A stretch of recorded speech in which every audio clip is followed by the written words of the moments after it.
it was a decision that I came to on my own. I'm not going to another community to take on another chamber job. I am not, at this point entertaining political office, which was rumored. I was not asked to step down. This is a decision that I made at this point in my career. I'd really like to engage more on economic development strategy with communities that are willing to work with me. I would really like to work more on some of the redevelopment opportunities, large redevelopments that are out there, and again, just get engaged in having a bigger impact in the work that I've grown to love. That's really what this has been about for me. It's about that next step in my career progression. We've got more work to do supporting women-owned businesses, that we've got more work to do supporting minority-owned businesses. We've got more work to do to grow entrepreneurism. Looking at those things and having honest conversations about them matters. Knowing that we've got to overcome some hurdles and obstacles as it relates to education and knowledge about redevelopment. We can't support or thrive in a crumbling city. So again, we've got to be thinking about redevelopment and how we house people and how we house businesses and how we create vibrancy on a bunch of different scales. So again, those are some of the conversations that we've been engaged in. How to tap into leaders, both existing successful leaders, but how to start to build a platform for emerging leaders.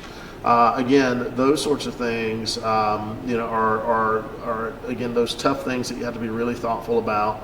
But again, I think that the fact that there's a willingness to have those conversations, no matter how difficult, is actually a good thing. From an economic development standpoint, I would certainly hang my hat on that and saying that we've had the opportunity to really enhance Columbus's visibility with the site selection community, with partners at the state and other partners from an economic development standpoint.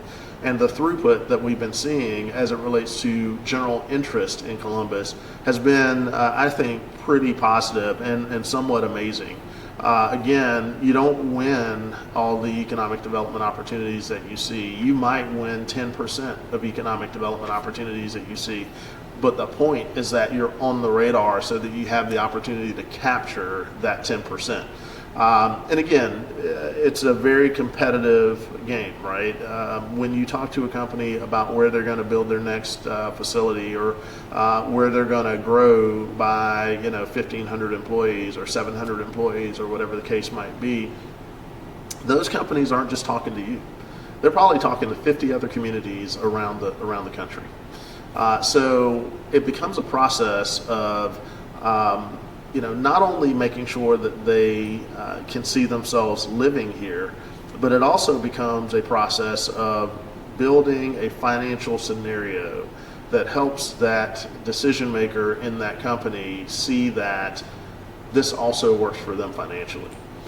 So again, I think that in the near term we'll see some good scenarios come out of all of that work. And again, it's a marathon, not a sprint, but I'm really proud of that work. I'm proud of the chamber in general and the team that is here. I will always do everything that I can to help and support growth in Columbus because I think that it's poised for that, and I think that the people of Columbus actually deserve that. So again, this is not about me not helping or supporting Columbus. I'll continue to do that, but it is time for me to make the next step.